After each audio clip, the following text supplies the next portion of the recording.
আমি শুধু জানতে চাই আমার আদেশ তুমি অক্ষর অক্ষরে পালন করবে কিনা। আমায় ক্ষমা করুন পিতা, আপনার এই অন্যায় আদেশ পালন করতে আমি অক্ষম।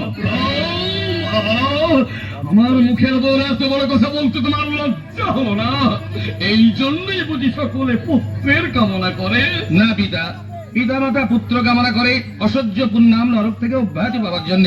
তাই সেই নরক থেকে আপনি যাতে উদ্ধার পান, রাক্ষস কুল যাতে উদ্ধার পায়, তারই জন্য আমি নিজে যাব জানকীকে শ্রীরামের হাতে ফিরিয়ে দিতে। মহিলাবন, আমার সত্যের সীমা অতিক্রম করছো তুমি। পিতা, হ্যাঁ, সত্যি যদি পিতা বলে মানো আমায়, আমার রক্তকণিকা থেকে যদি তোমার জন্ম হয়ে থাকে, তাহলে শোধ করো রক্তের ঋণ, শোধ করো পিতৃ ঋণ। না পিতা না, এই কঠিন আদেশ আপনি আমায় করবেন না, আমি পারবো না। না। তোমার মুখের ওপর এত বড় কথা বলতে তোমার কণ্ঠ কম্পিত হলো না? না পিতা। আজ বুঝলাম মঙ্গলের গর্ভে তোমার জন্ম হয়েছে ঠিক, কিন্তু আমি বোধহয় তোমার পিতা নই।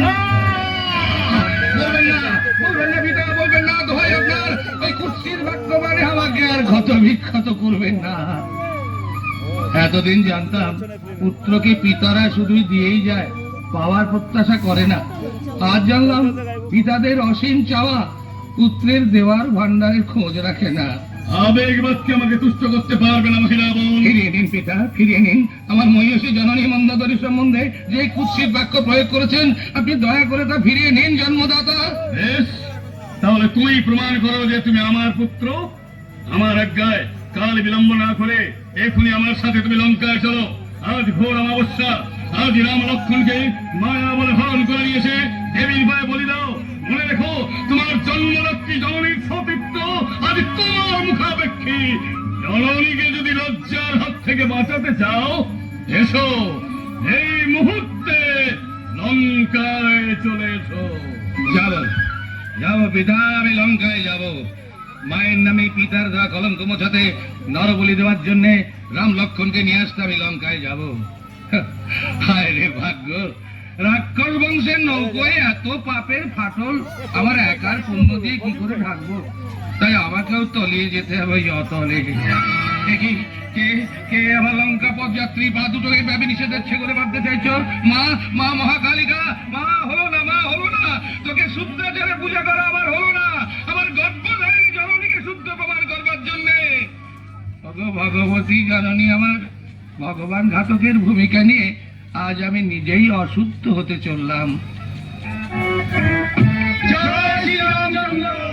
এবার অশোক মায়ানর মহিলাবন, দেখি কেমন দেশে আমাদের প্রভু রামচন্দ্র আর ঠাকুর লক্ষণকে হরণ করে নিয়ে যায়। অত আস্ফালন ভালো নয় মারুতি, মনে রেখো এটা মায়া যুদ্ধ। মায়া বিদ্যা বড় সাংঘাতিক বিদ্যা। আর কিসের চিন্তা বিভীষণ? মারুতির লেজ দিয়ে তৈরি ওই নিচ্ছিদ্র করে প্রভু শ্রীরাম লক্ষ্মণকে যেভাবে আমরা লুকিয়ে রেখেছি, তা মহিলাবন ওই গড়ে প্রবেশ করবে কি করে? অতি সন্তুষ্টি বহু সময় বিঘ্ন ঘটায় জাম্ববান। ওসব না ভেবে অবিরত রাম নাম জপ করো। সপ্ত দিবস অতিক্রান্ত না হওয়া পর্যন্ত আমরা নিশ্চিন্ত হতে পারি না। সপ্ত দিবসের কথা বলছো কেন বন্ধু? মায়াবিদ্যার নিয়মই যে তাই সুগ্রীব। একটানা সপ্ত দিবস মায়াবিদ্যা কার্যকরী থাকে, তারপর সপ্ত দিবস মায়াবিদ্যাকে নিদ্রায় যেতে হয়। মহির মায়াবিদ্যাও সেই নিয়মের ব্যতিক্রম নয়, কিন্তু সেই সপ্ত দিবসেই মহিরাবণ ইচ্ছা করলে অসাধ্য সাধন করতে পারে। জয় রামচন্দ্র। সপ্ত দিবস কেন, সপ্ত মাস আমরা সচেতন থাকবো বিভীষণ। শুনেছি মহিরাবণ মায়া বলে ও অসাধ্য সাধন করেছে, এইবার দেখবো তার কতখানি ক্ষমতা। তবুও সাবধানের মার নেই সুগ্রীব। প্রহরা নিশ্ছিদ্র রাখো, যেন একটা তুচ্ছ মাছি পর্যন্ত প্রহরা এড়িয়ে গড়ে প্রবেশ করতে না পারে।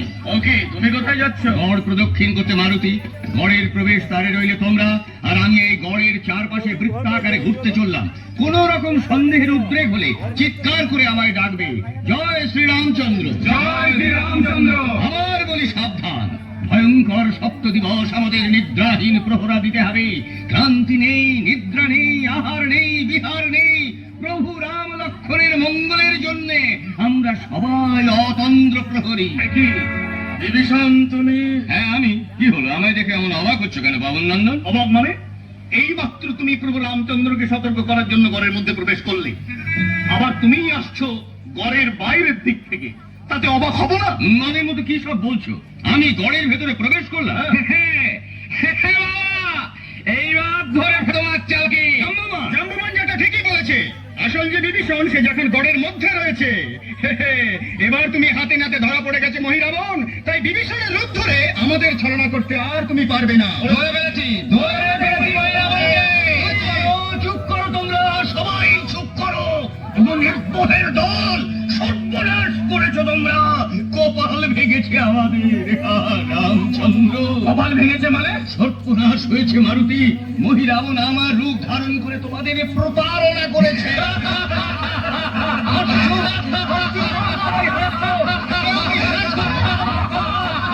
বেশ, তাহলে আমি এইখানে দাঁড়িয়ে আছি। কিষ্কিন্ধ্ররাজ সুগ্রীব, তুমি যাও গড়ের ভেতর, দেখে এসো তোমাদের সামনে দিয়ে যে বিভীষণ গড়ে ঢুকেছে সে কি করছে গড়ের ভেতর। যাও কিষ্কিন্ধ্ররাজ, শীঘ্র গড়ের ভেতর গিয়ে দেখে এসো আসল ব্যাপারটা কি। জয় রামচন্দ্র। হয় রামচন্দ্র, পারলাম না। এত সতর্ক থেকেও বোধহয় শেষ রক্ষা করতে পারলাম না। মায়াধর মহিরাবণ শেষ পর্যন্ত আমার ছদ্মবেশ ধারণ করে প্রভু রাম লক্ষণ ঘরের মধ্যে নেই। ঘরের মধ্যে দিয়ে সুড়ঙ্গ কেটে প্রভু রাম লক্ষণকে হরণ করে নিয়ে গেছে। সে কি?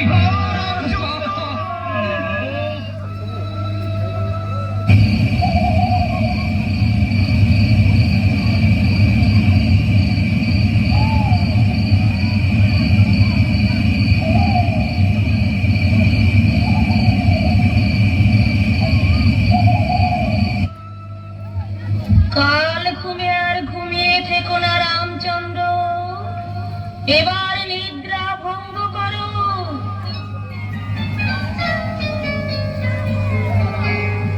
কে কে ডাকলো আমায়? মা কৌশল্যার কণ্ঠস্বর মনে হলো যেন। কোথায় কোথায় তুমি মা? এ কি? এ আমি কোথায়? আমরা তো মারুতির লাঙল দিয়ে তৈরি গড়ের মধ্যে শুয়েছিলাম। এ তো সেই স্থান নয়। লক্ষণ, লক্ষণ, লক্ষণ। কে? ও দাদা, এ আমরা কোথায় দাদা? কিছুই তো বুঝতে পারছি না ভাই। কোথায় অঙ্গদ, কোথায় সুগ্রীব? কাউকেই তো দেখতে পাচ্ছি না। মারুতি বা কোথায় গেল? কোথায় মিত্র বিভীষণ? মনে হয় আমরা প্রতারিত হয়েছি দাদা। কিন্তু এখন আমরা কোথায় আছি? পিতা স্বর্গ, পিতা ধর্ম, পিতা হি ফলবানুতব, পিতরে প্রতিমা বন্যে, প্রিয়ন্তে সর্বদেবতা। এই যদি শাস্ত্রের বাণী হয় তাহলে তো আমি কিছু অন্যায় করিনি। পিতা ধর্ম রক্ষা করতে যদি আমাকে নরকেও নামতে হয় তাতেও তো আমার কোনো পাপ হতে পারে না। এ কি, তোমরা জাগ্রত? মায়া নিদ্রা কে ভাঙলো তোমাদের? মাতৃতাকে নিদ্রাভঙ্গ হয়েছে আমাদের। কিন্তু তুমি কি?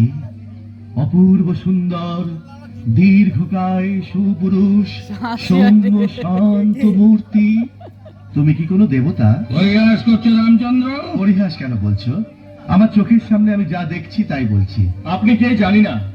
আচ্ছা বলতে পারেন আমরা এখন কোথায়? পাতালপুরীতে। পাতালপুরীতে? হ্যাঁ, পাতাল সম্রাট মহিরাবণ তোমাদের হরণ করে নিয়ে এসে তার অধিষ্ঠাত্রী দেবী ভদ্রকালী মন্দিরে বন্দী করে রেখেছে।